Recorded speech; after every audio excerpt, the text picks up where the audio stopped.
Hello everyone. Namibia is home to an estimated 30,000 to 40,000 zebras. These iconic animals primarily inhabit the arid savannas and grasslands, where they roam in search of food and water. However, their presence has also led to challenges for the local ecosystem and agriculture.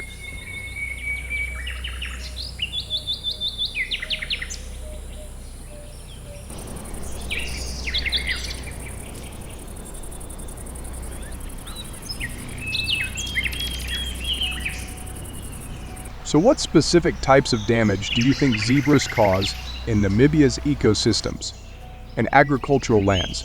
And what measures might the Namibian government have implemented to address these issues? Join us to find out, and don't forget to subscribe for the latest updates.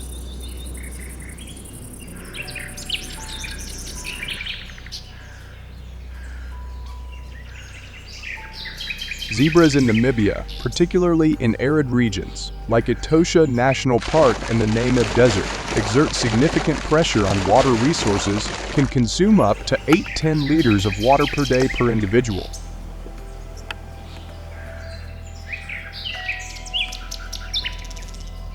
As herbivores, zebras require substantial amounts of water daily, and during the dry season, they congregate around scarce waterholes, leading to increased competition with other wildlife and livestock. So what proactive measures do you think the Namibian government should implement to address the growing challenges posed by zebras and natural environment competition?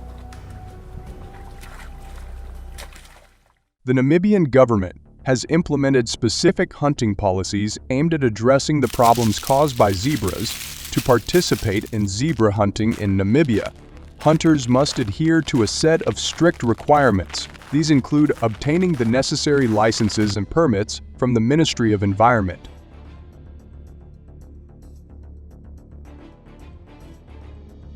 Forestry, and Tourism. Along with that, hunters are required to pay fees for these licenses, which vary depending on the type of hunt and the specific area in which they wish to hunt, which typically cost around approximately USD 170 per license.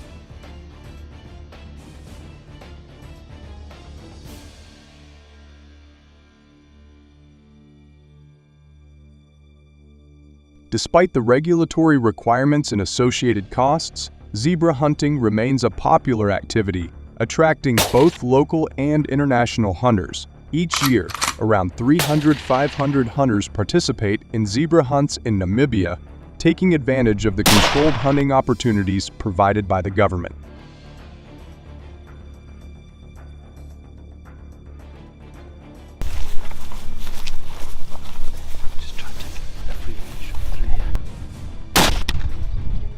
Instead of going right,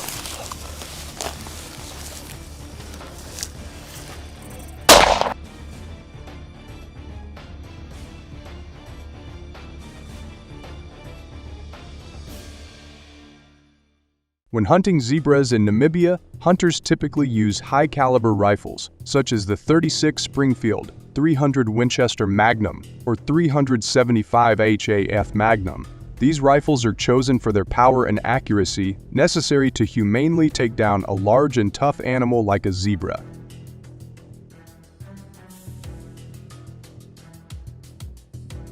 Hunters also equip themselves with quality scopes to ensure precise shots over varying distances, and often use shooting sticks or bipods for added stability when aiming.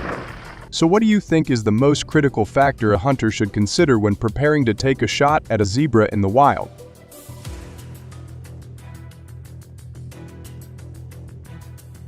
Upon discovering prey, the hunter needs to assess the situation carefully, considering factors like distance, wind direction, and the zebra's position.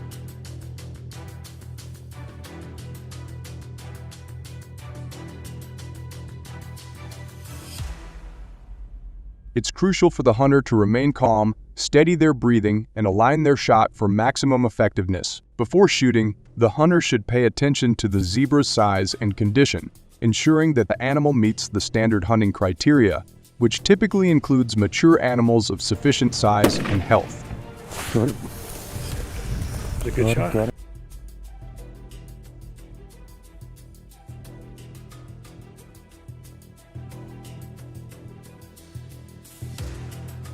The standard size of a zebra to hunt usually corresponds to fully grown adults, which weigh between 400 to 850 pounds, depending on the species.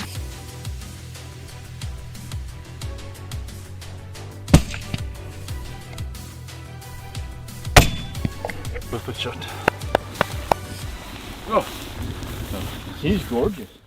In particular, the most effective shooting distance when hunting zebras is generally between 100 to 200 yards. This range allows for a clear shot while minimizing the risk of the zebra detecting the hunter.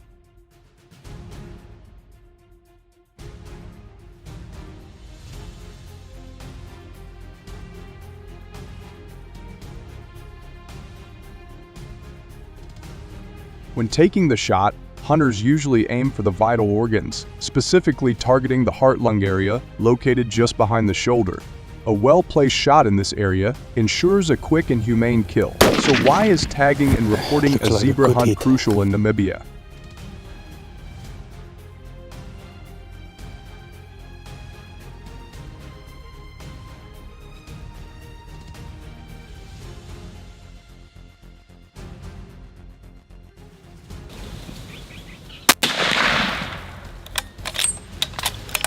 After a successful hunt, the hunter is required to attach a badge or tag to the zebra as proof of the legal kill. This tag typically includes information about the hunt, such as the date and location. The hunter must then report the kill to the relevant authorities, which in Namibia is usually the Ministry of Environment, Forestry, and Tourism. Reporting is essential to ensure that hunting quotas are respected and that the hunt complies with all regulations. What are your thoughts on this approach? We'd love to hear your perspective. Absolutely So please share your views in the comments section below.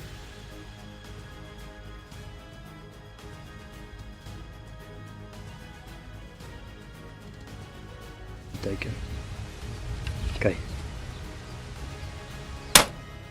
There.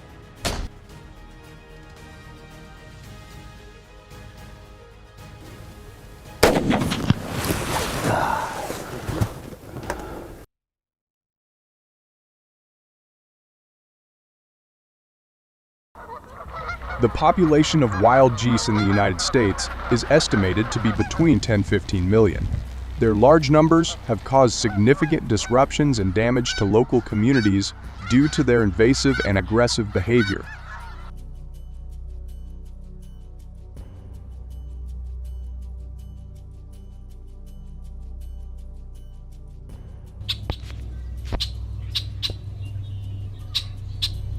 So what challenges have these geese posed, and how have people in the U.S. responded? Join us as we explore this issue, and don't forget to subscribe to our channel for the latest updates.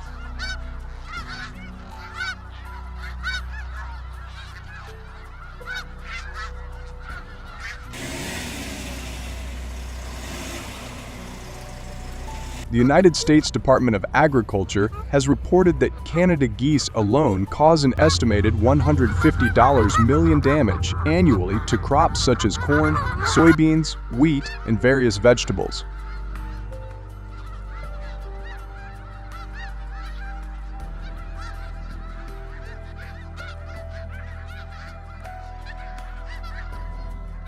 This staggering figure highlights the significant economic impact these birds have on agriculture. The issue is further compounded by the fact that geese often contaminate fields with their droppings.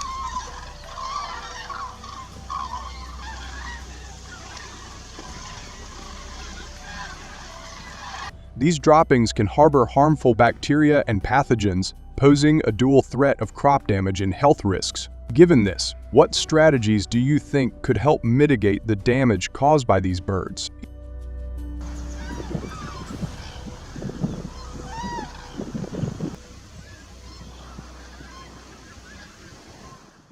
Additionally, wild geese are no longer just a rural issue.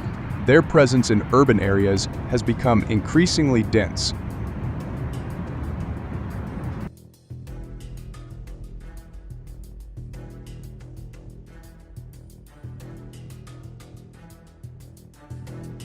This shift has led to unexpected and unreasonable attacks on humans, though no serious injuries have been reported. Close encounters with these birds have resulted in numerous people contracting viruses, including bird.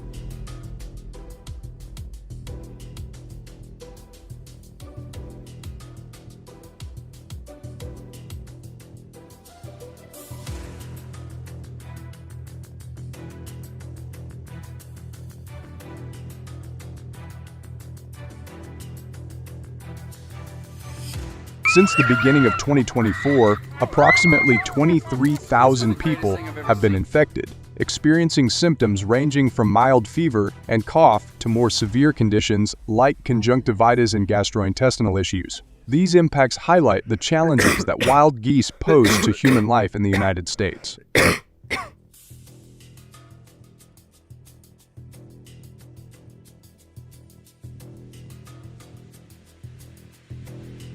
To counter the damaged geese, cause hunters' gunshots echo through the sky as a challenge to the goose population.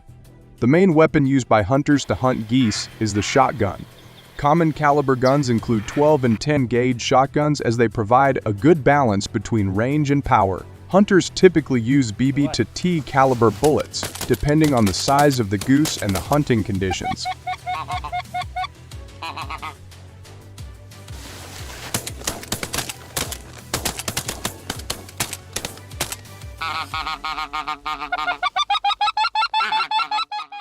Furthermore, decoys are essential to attracting geese. Hunters set up realistic-looking decoys in the hunting area to lure geese into the shooting range. Decoys can be made of plastic or other materials and are designed to mimic the shape and movement.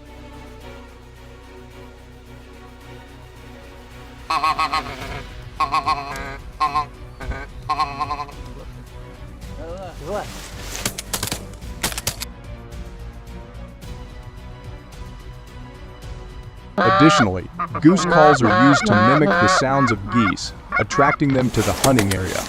Calls can be mouth-blown or electronic, and hunters often use them in conjunction with decoys to create a more convincing setup.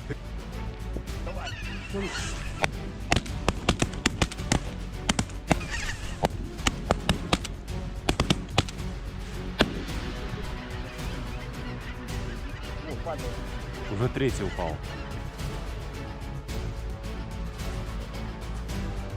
When prey is attracted and enters the hunter's hunting area, the hunter quickly assesses the situation, including the distance of the geese, their flight path, and whether they are landing, taking off, or just flying by.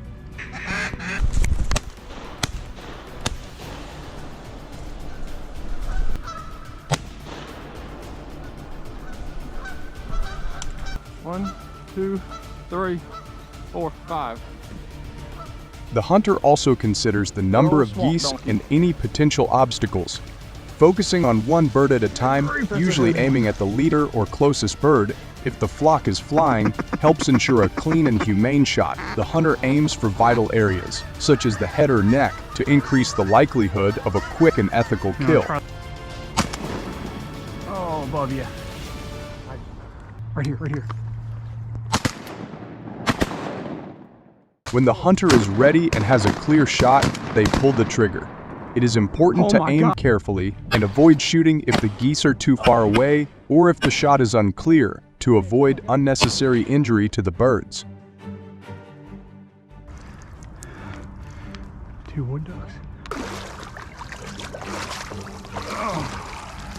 After shooting, the hunter monitors the geese to see if they fall or are injured. If a bird is hit, the hunter may need to shoot again to ensure a quick and humane end. They may also signal the hounds to retrieve the shot bird or retrieve it themselves.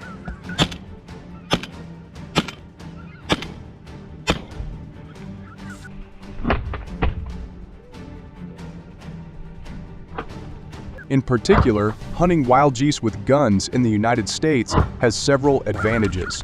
Hunting has reduced the wild goose population by 10-15. This helps manage and control the wild goose population, preventing problems such as habitat degradation, conflicts with agriculture, and negative impacts on other wildlife. Responsible hunting helps maintain ecological balance.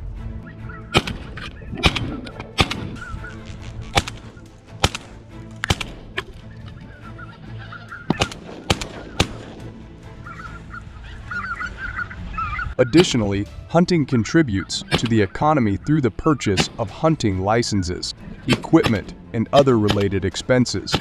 It also supports jobs in the wildlife and outdoor management industries, and hunting tourism can provide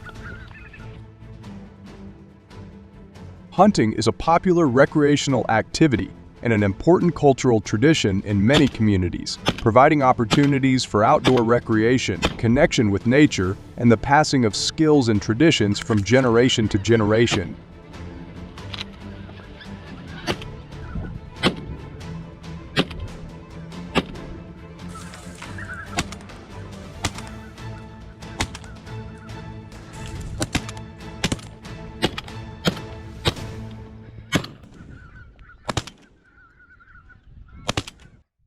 However, there are also disadvantages to gun hunting geese in the United States. Ethical concerns arise, as some people oppose hunting on ethical grounds, believing that killing animals for sport or recreation is wrong. This debate often centers on animal rights and welfare considerations. Hunting also has inherent risks, including firearm-related accidents, which can result in injury or even death despite hunter education programs.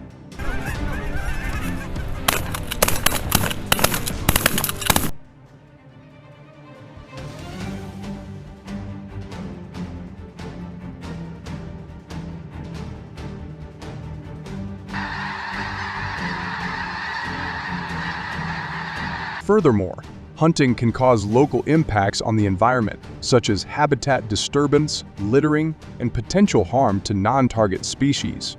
Overhunting in some areas can also lead to population decline or imbalance. What are your thoughts on this approach? We'd love to hear your perspective, so please share your views in the comments section below.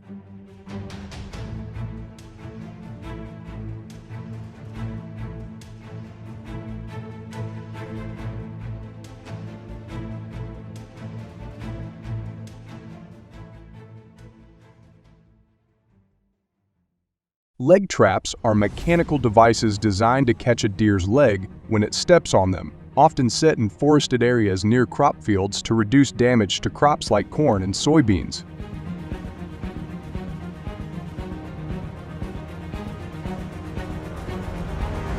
However, this method is highly controversial. Animal welfare advocates emphasize the significant pain and injury these traps can cause, often leading to severe distress or death for the trapped deer.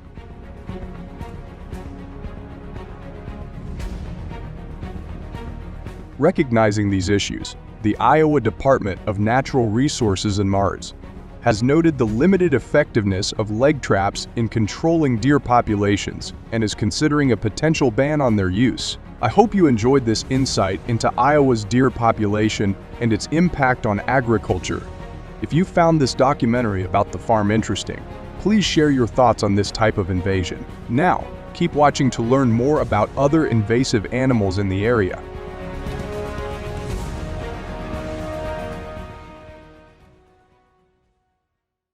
Red foxes are widespread across the United States, with an estimated total population of 1.2 million.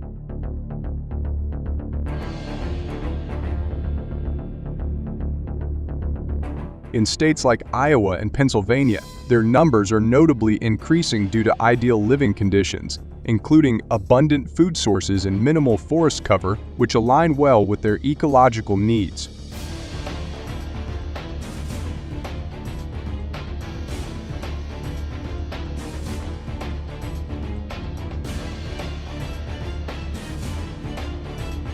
Foxes and similar animals often dig in the ground in search of insects and small rodents, an activity that can unintentionally cause significant damage to plant root systems.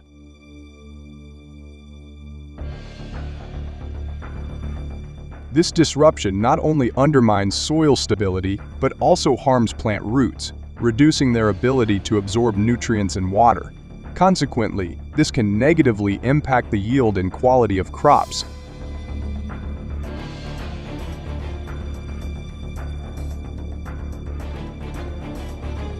In orchard environments, the disruption caused by foxes digging for pests can be highly damaging, particularly to young trees. This destruction of the root systems not only impedes normal plant growth, but also significantly reduces overall garden productivity, thus affecting the economic efficiency of farming activities.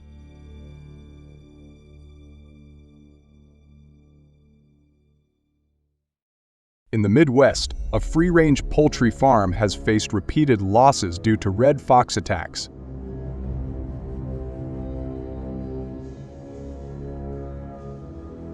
These incursions not only lead to significant financial setbacks, but also disrupt farm operations and escalate costs.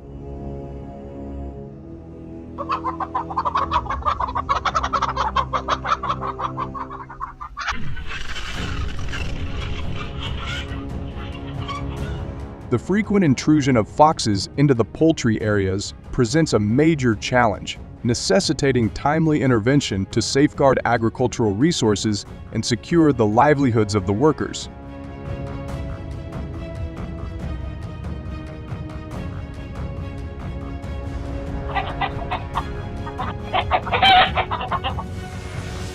Hunting breeds like coonhounds, Jack Russell Terriers, and particularly foxhounds are highly esteemed for their skill and reliability in fox hunting.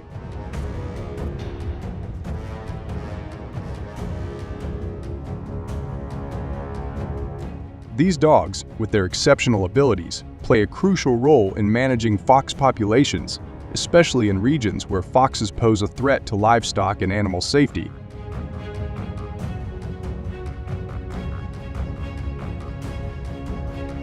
The use of foxhounds not only upholds the value of traditional hunting methods, but also demonstrates a flexible adaptation to modern wildlife management needs.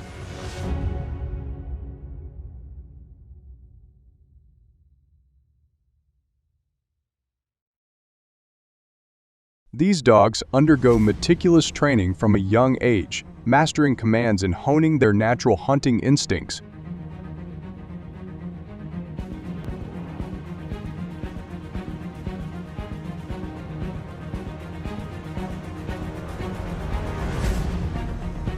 In the field, they become tireless warriors, adept at tracking and chasing foxes. Working in teams, they efficiently cover large areas and swiftly flush foxes from their hiding place.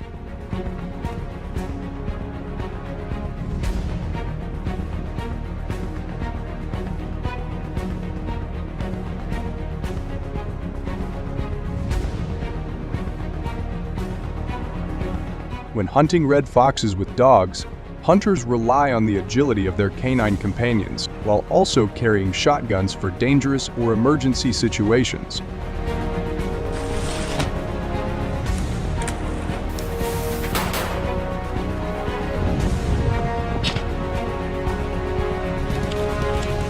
This method is popular in rural areas where red foxes significantly impact agricultural activities. However, hunters must adhere to legal regulations, including obtaining a government-issued hunting license.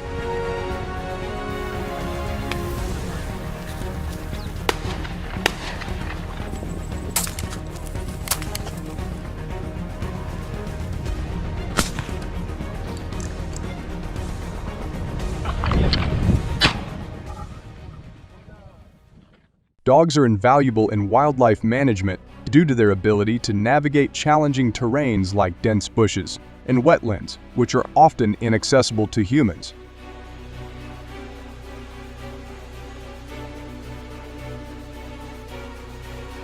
Their skills make them essential for controlling elusive animals such as red foxes, particularly in areas where these animals can easily hide or find cover. However, utilizing dogs in wildlife management necessitates highly skilled handlers and well-trained dogs. This approach is not only costly but also time-consuming. Additionally, handlers must possess a deep understanding of animal behavior and the ability to control dogs in diverse and often challenging environments. Do you know of other effective ways to manage red fox populations in the United States? Share your ideas in the comments section below.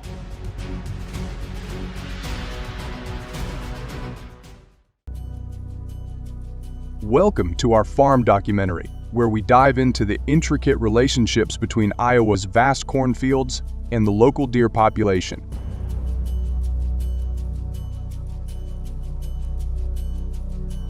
Iowa's 16.7 million acres of corn, covering about 30 of the state's land, provide an abundant food source that significantly impacts deer populations.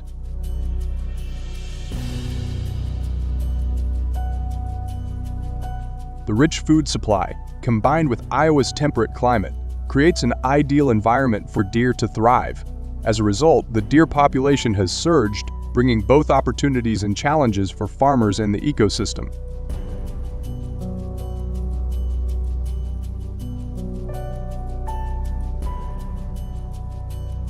Join me as we explore these complex dynamics and their implications.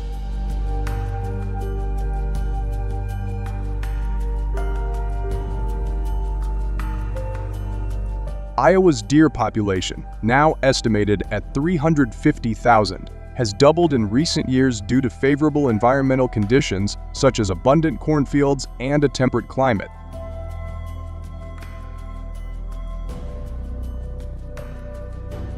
Originally introduced to the U.S. in the 16th century, deer have adapted well to their surroundings.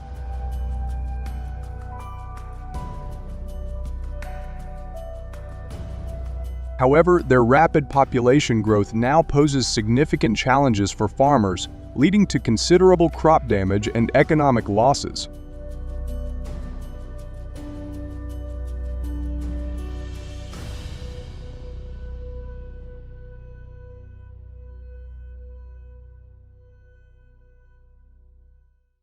As herbivores, deer pose a significant threat to crops by consuming corn plants, trampling seedlings, and contaminating fields with feces and urine.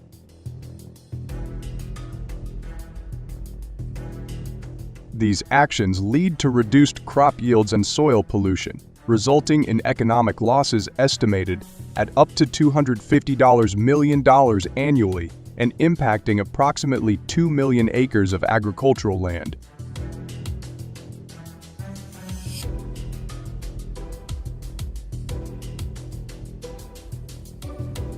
This challenge underscores the urgent need for effective management strategies to safeguard agricultural productivity and sustainability.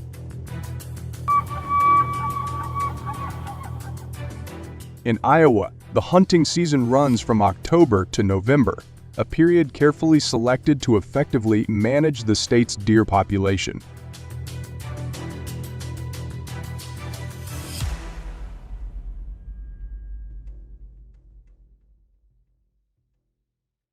To join the hunt, participants must secure a hunting license. For residents, the license costs $25, while non-residents pay $50. Each license is valid for 1 year.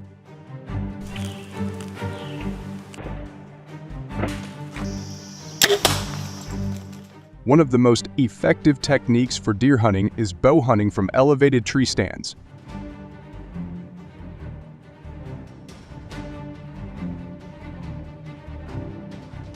This approach not only provides a better vantage point, but also ensures safety from potential deer attacks. Using high-quality boughs from reputable brands like Hoyt, Matthews, and Bear, hunters can achieve accurate shots from these elevated positions, minimizing the chance of being detected by deer.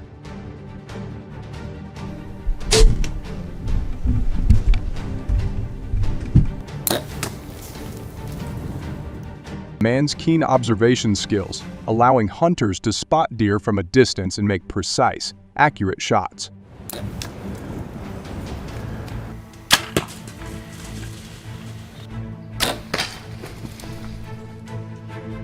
Additionally, mastering bow and arrow safety is crucial for preventing accidents and ensuring a successful hunt.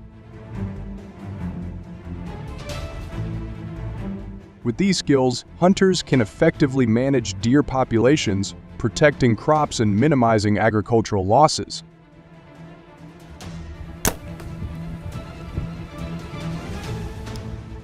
The elevated vantage point significantly enhances shooting accuracy, ensuring that arrows or bullets hit their target precisely. This not only minimizes unnecessary suffering, but also promotes humane hunting practices. Moreover, being positioned above ground level reduces the likelihood of detection by deer, as they are less likely to notice or be alarmed by a hunter who is out of their usual line of sight. If you support this method of managing the deer population, comment with a. If you don't, comment with a 0. Thank you for sharing your thoughts.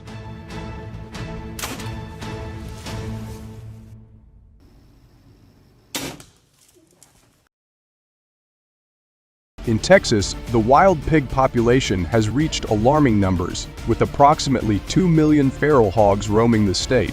This accounts for over 40% of the total wild pig population in the United States, as estimated by the United States Department of Agriculture (USDA). The rapid increase in wild pig numbers poses significant challenges, making it crucial to address the various issues they bring, including extensive damage to agriculture and the environment. Understanding and managing this growing population is essential to mitigating their impact on the state's ecosystems and economy.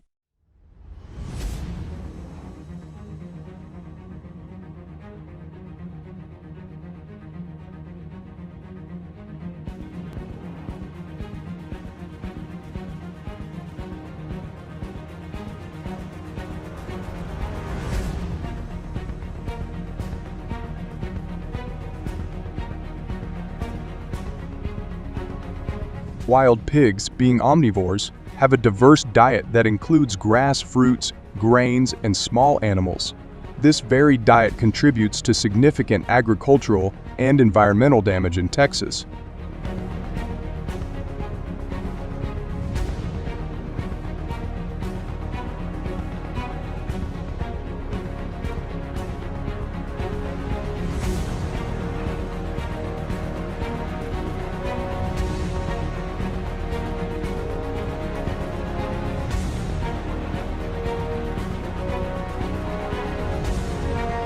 According to the USDA, these feral hogs cause an estimated $2.05 billion in annual damage to the state's farms, orchards, and forests.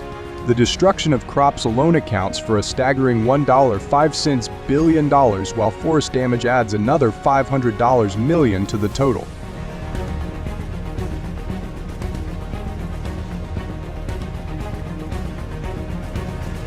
This immense impact underscores the urgent need for effective management and control of the wild pig population to protect Texas's agricultural and natural resources.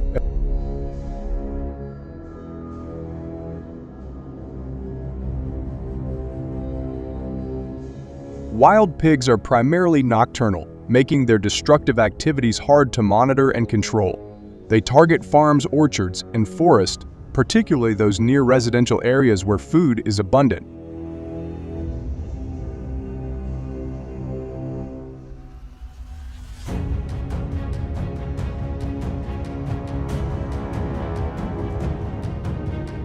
Typically, these herds consist of 10 to 20 pigs, but in some cases they can grow as large as 100.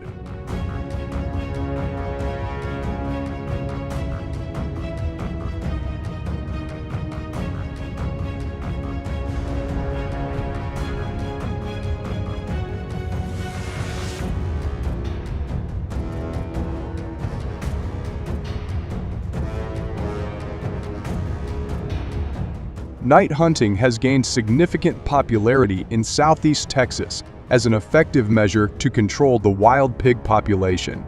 Hunters employ specialized techniques, such as utilizing hunting dogs to track and chase the pigs and using flashlights to improve visibility in the dark.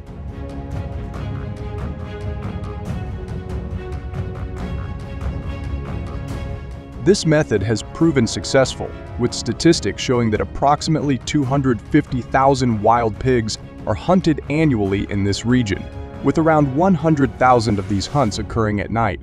These efforts are crucial in managing the destructive impact of wild pigs on agriculture and the environment.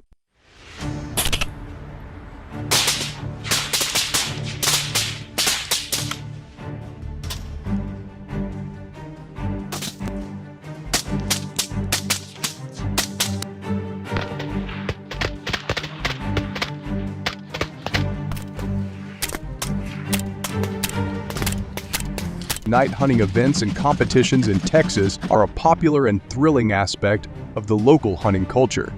Among the notable events are the Texas Night Wild Boar, Warriors Night Boar, and Armadale Hunting Club Night Boar competitions.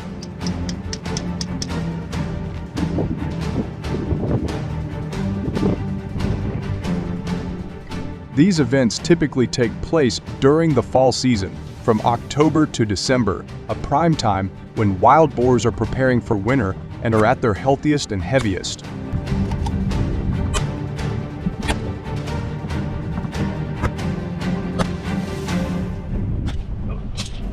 Participants are motivated not only by the excitement of the hunt, but also by the attractive incentives and prizes, which often include cash and physical rewards, adding a competitive edge to these events.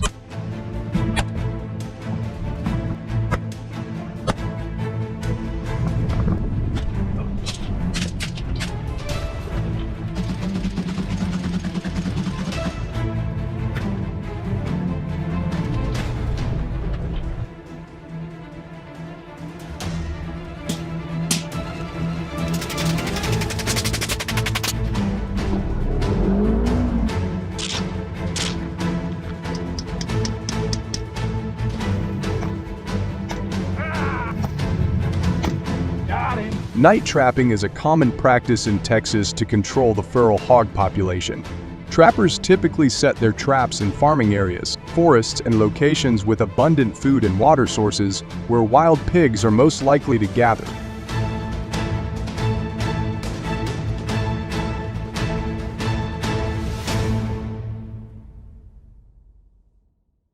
Regular checks are conducted at least once per night to ensure the effectiveness of the traps.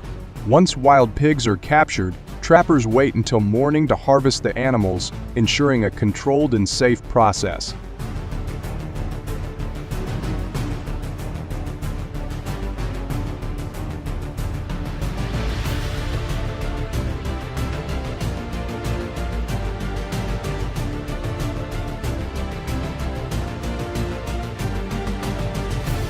The wild pig issue in Texas presents significant challenges to agriculture and the environment.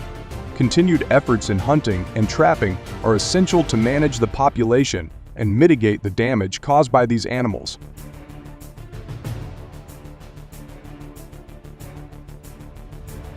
By maintaining these practices, Texans can protect their farms, orchards, forests, and overall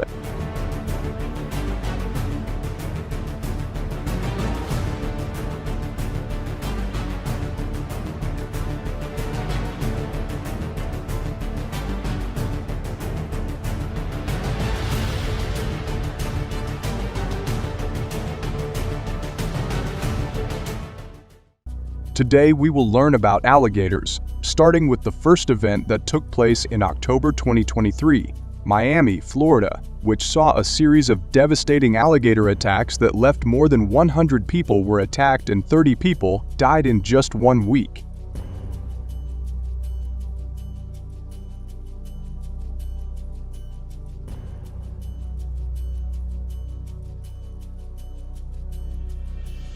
This alarming situation has raised urgent questions about how, with this crisis, finding effective and innovative solutions to protect people and manage crocodile populations has become increasingly difficult, become a top priority.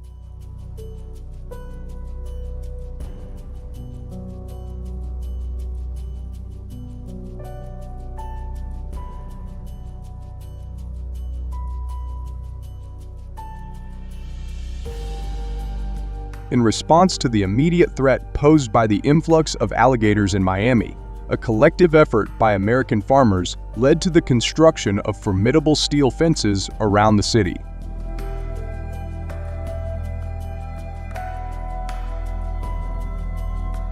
These fences serve as a physical barrier, representing the first line of defense against the reptilian invaders.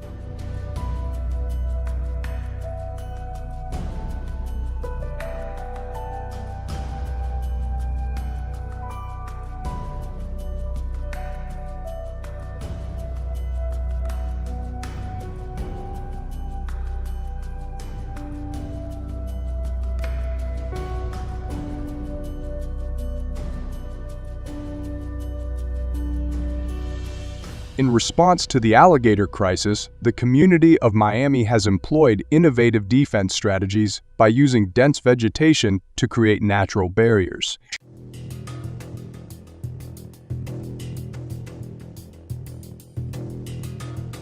Tall grasses and native plants play a crucial role in this approach, forming an intricate and effective biological deterrent against alligator movement.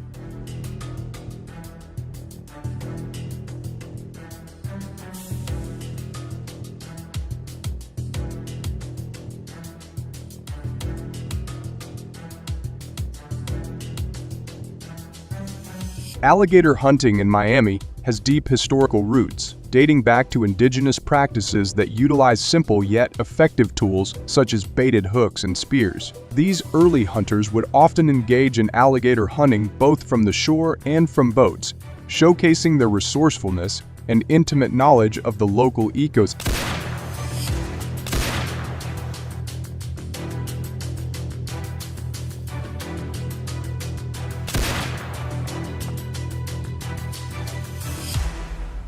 Alligator hunting has not only provided sustenance and protection for the community, but has also become a vital part of Miami's heritage, reflecting the enduring connection between its people and the natural world around them. They find in these habitats the ideal environment for living and breeding. This character.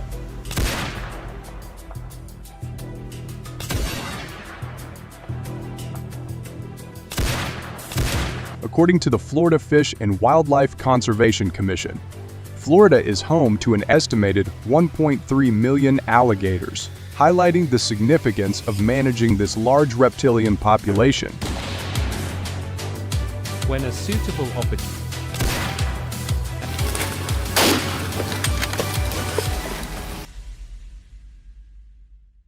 In Miami alone, approximately 2,000 alligators were legally harvested in 2022, reflecting the ongoing efforts to maintain a balance between human safety and the preservation of wildlife.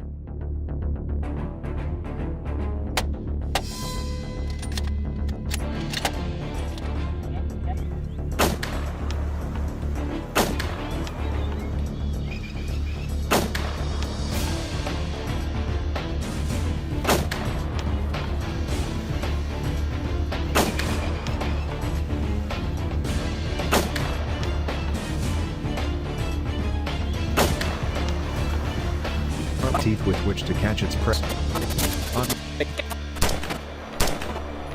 To ensure safety in areas with a high risk of crocodile encounters, it is important to follow practical safety tips.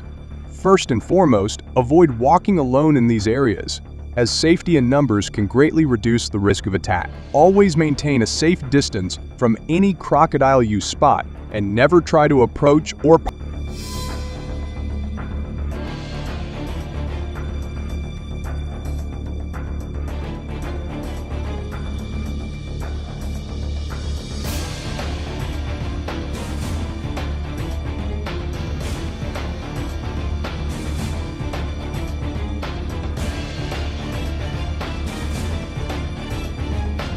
promptly reporting crocodile sightings to authorities is essential to enable communities to respond quickly and effectively to potential threats.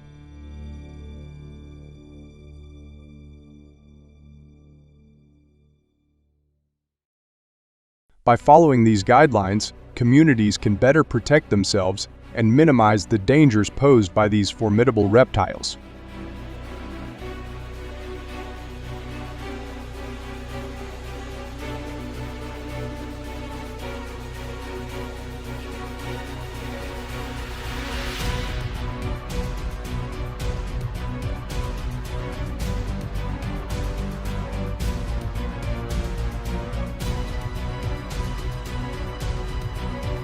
As we reflect on this situation, it is clear that awareness and preparation are paramount.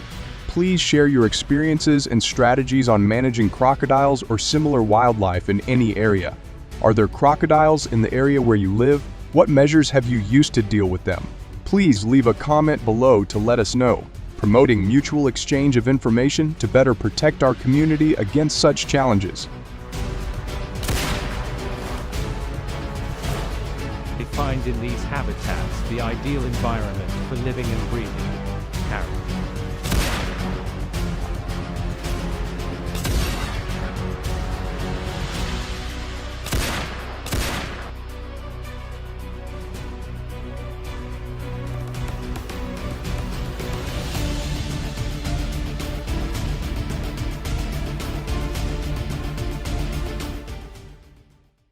Dramatically in recent years. From 2021 to 2023, their numbers skyrocketed from 1 million to 3 million, creating an alarming explosion. These creatures have spread across various districts in the state, posing a serious threat to both agriculture and daily life.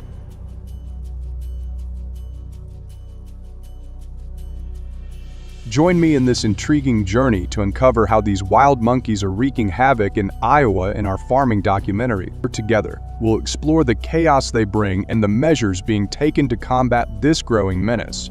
Don't miss out on this eye-opening adventure.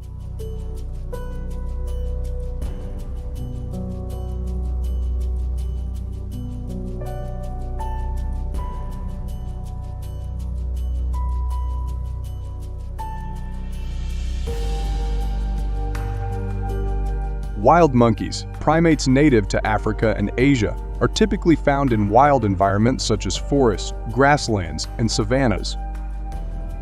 Their complex social behavior allows them to form groups for mutual protection and efficient foraging. However, population explosions, deforestation, and climate change have drastically reduced their natural habitats.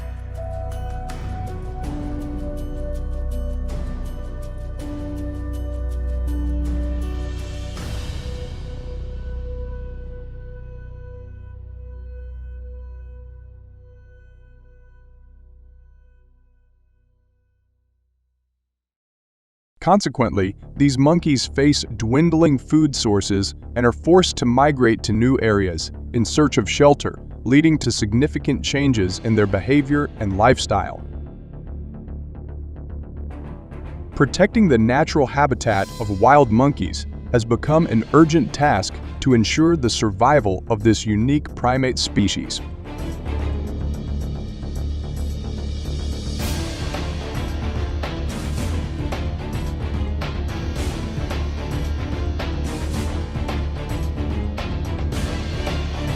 The city of Davenport, Iowa, first detected the presence of invasive wild monkeys in 2018.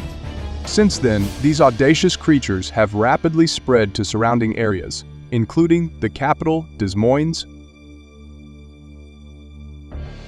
Unafraid, they invade residential neighborhoods, scaling roofs, sneaking through windows, and even breaking down doors to enter homes.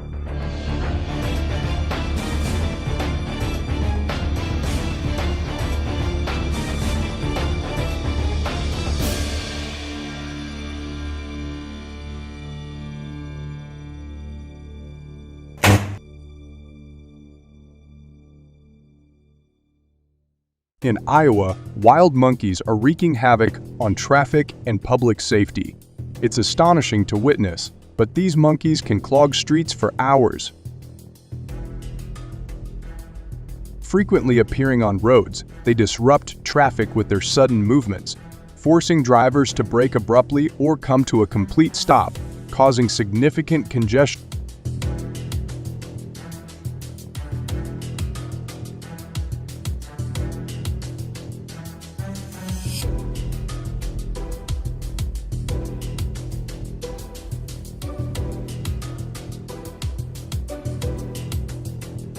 After just 1 year of implementing the sterilization program, the invasive wild monkey population in Iowa has decreased by 20, significantly reducing property damage in the city by 15.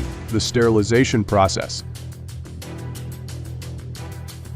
conducted by highly qualified veterinarians, adheres strictly to humane standards, ensuring both animal welfare and community safety.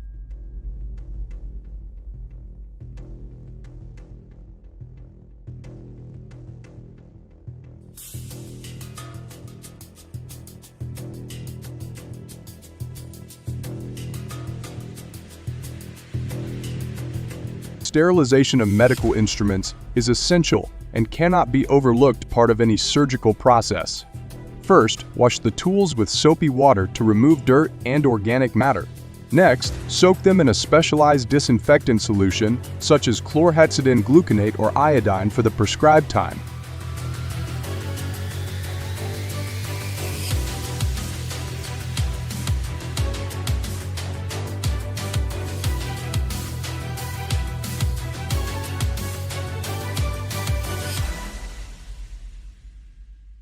Based on the scheduled procedure, wild monkeys will be brought into the area to be lightly anesthetized with sedatives.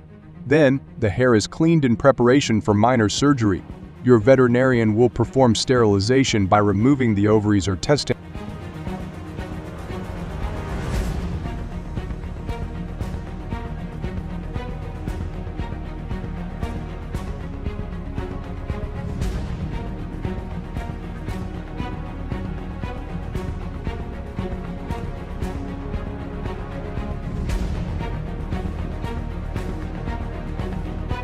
Foxes are another invasive species that have caused significant ecological and economic damage, particularly in Australia. With an estimated population of 10 million, foxes are prevalent in both agricultural and urban areas.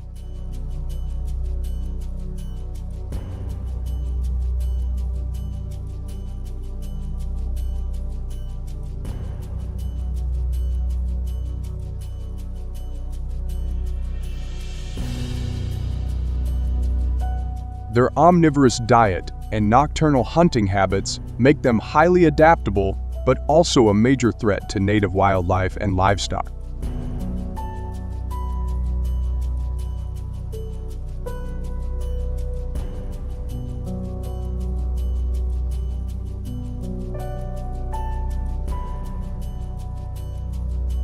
Foxes primarily hunt at night, preying on rabbits, birds, and rodents. This not only threatens native species, but also leads to substantial losses in the agricultural sector. In Australia, foxes are estimated to cause up to $110 million in damages annually.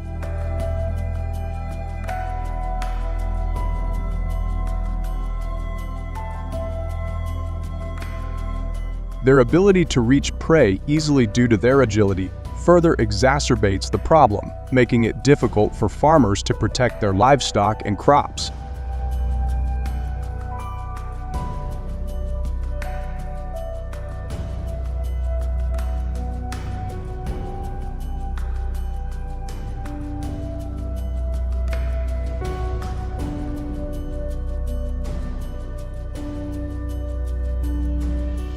Fox hunting is a popular method for controlling their population. While hunting can be done both during the day and night, it is particularly effective during the fall and winter months when foxes are more active due to breeding and caring for their young.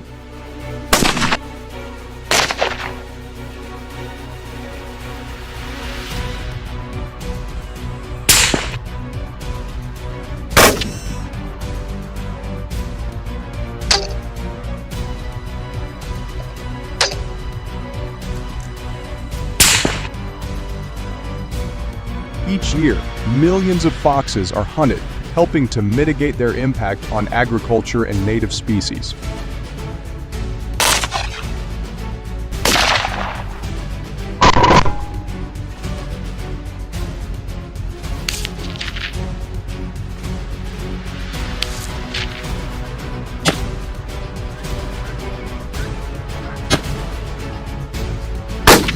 Hunting foxes requires a combination of skill, knowledge of their behavior, and appropriate tools.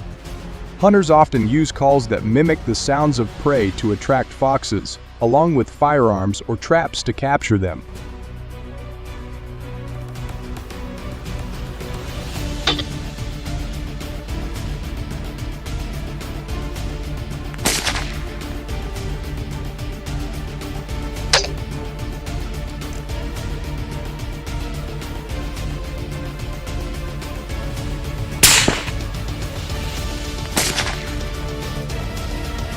In some regions, fox hunting is also a recreational activity, providing economic benefits through hunting licenses and tourism.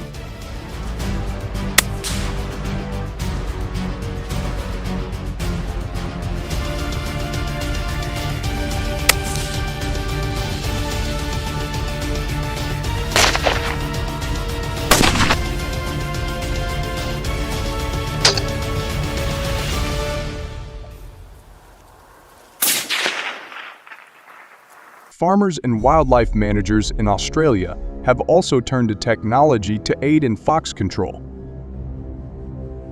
The installation of cameras in areas showing signs of fox activity allows for continuous monitoring and a better understanding of their behavior patterns.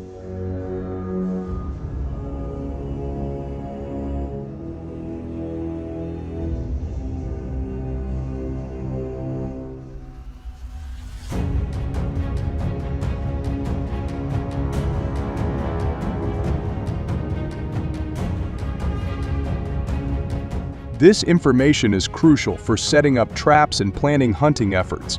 Advanced traps similar to those used for wild boars can also be employed to capture foxes, providing a non-lethal and effective means of population control.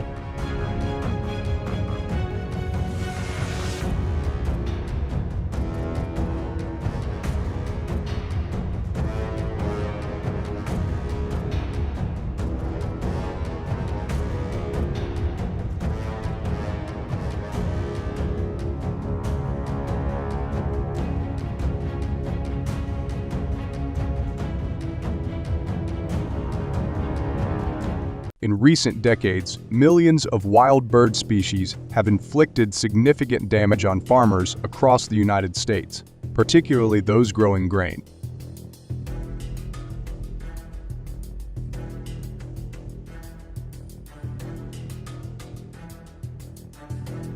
According to a 2021 USDA report, the primary culprits are rock pigeons, sparrows, and red-winged blackbirds. Another invasive species causing concern among many farmers is the European starling.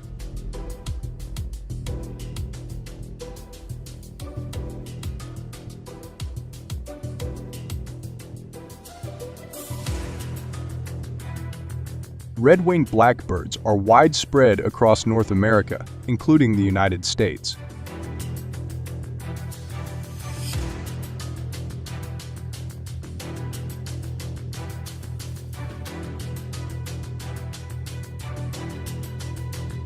The United States Fish and Wildlife Service's 2021 survey estimated that the U.S. population ranges between 120 million and 190 million, with the total population in North America possibly exceeding 630 million.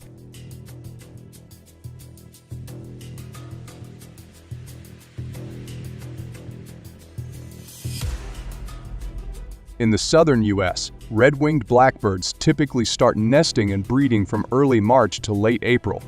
Females usually lay 3 to 4 eggs, with the incubation period and time to maturity lasting about 23 days, influenced by weather and food availability.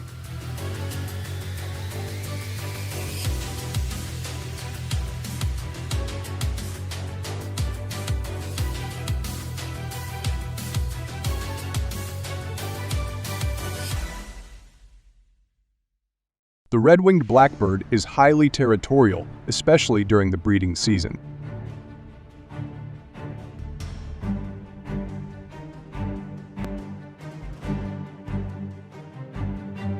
They aggressively defend their nests against any perceived threats, including humans and raptors. Sensitive to intrusions, these birds will not hesitate to attack to protect their territory.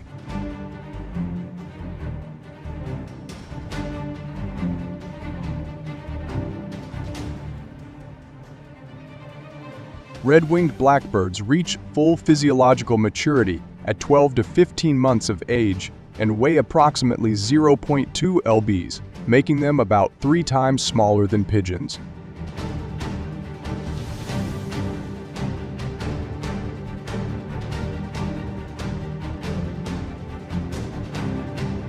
Red-winged blackbirds generally don't trouble American farmers unless they gather in large flocks, which can then become a major problem.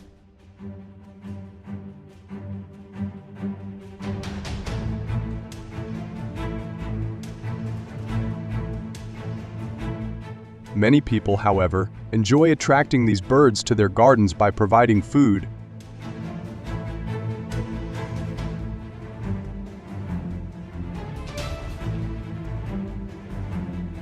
During the fall and winter, red-winged blackbirds often form large migratory flocks, sometimes numbering in the thousands or even tens of thousands.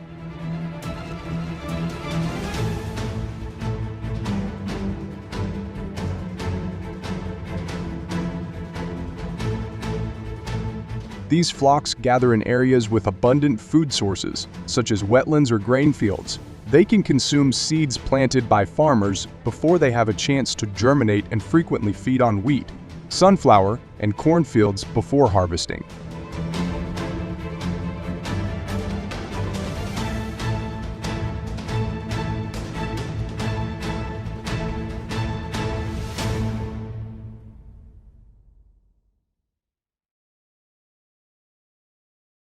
Large flocks of red-winged blackbirds not only impact agriculture, but also cause substantial pollution in urban areas due to their droppings.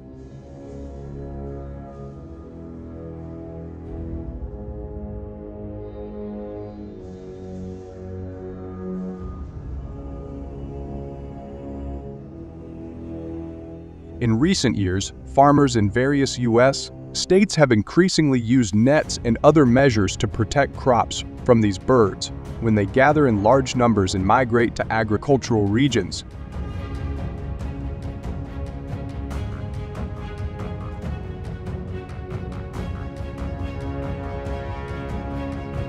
However, states like California, Texas, Florida, and Michigan often have the largest populations of these birds in the United States, frequently witnessing flocks numbering in the millions. These large groups forage in grain and vegetable fields and feed on farms growing fruit trees such as cherries, grapes, and blackberries.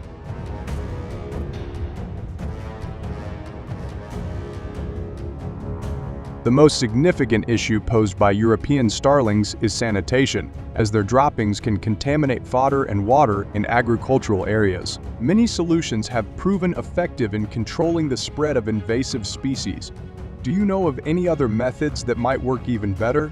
Share your thoughts in the comments below. Also, don't forget to like, share, and subscribe to support our channel and stay updated with our latest videos. Lastly, share this video with your friends so they can enjoy it too.